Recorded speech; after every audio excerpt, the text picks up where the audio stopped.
Difficile à croire. Thomas ressent un malaise au travail. Au début, il a cru que c'était dû à ses changements de fonction.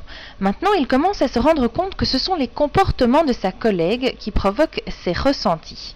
Il est tout étonné parce que Michel, quand il a pris son poste, s'est montrée accueillante, gentille, aidante, et il a cru qu'elle jouait le rôle de sponsor. Il se rend compte à présent qu'elle a un double jeu. À diverses reprises, elle l'a mis en question et lui a tendu des pièges. Par exemple, elle a retenu des informations importantes et il a maltraité le dossier d'un client.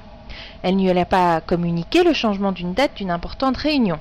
Elle se plaint à ses collègues qu'elle doit tout le temps l'aider et il vient même de se rendre compte qu'elle s'est plainte à son chef qui lui a dit qu'il ne devait pas être trop dépendant de Michel. Thomas, pour lever le malentendu, a voulu avoir une conversation franche avec Michel. À son grand étonnement, elle s'est montrée agressive et elle lui a dit qu'elle ne comprenait pas du tout son attitude et qu'il avait un sérieux problème de communication.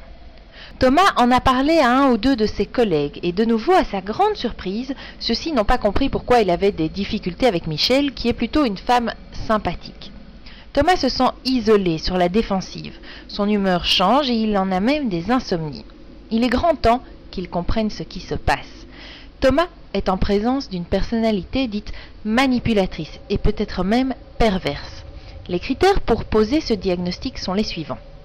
Un excès de séduction, un excès d'égoïsme, le pervers parle de lui, ce qui est sympathique et finalement inhabituel. Bientôt il semble que vous n'existiez même plus. Une sûreté de soi qui s'apparente au culot, l'ambiguïté dans le positionnement vis-à-vis de vous. Parfois il vous semble qu'il vous apprécie, qu'il a besoin de vous et dans ces moments-là, vous lui donnez ce qu'il demande. Le même jour, il discute passionnément avec celui que vous avez désigné comme votre ennemi. Un agacement persistant, sans cause apparente, vous gagne chaque fois que vous le rencontrez. Vous vous sentez pris en faute, alors qu'objectivement vous ne l'êtes pas. Votre confiance en vous diminue. Comment réagir? La suite, au prochain numéro.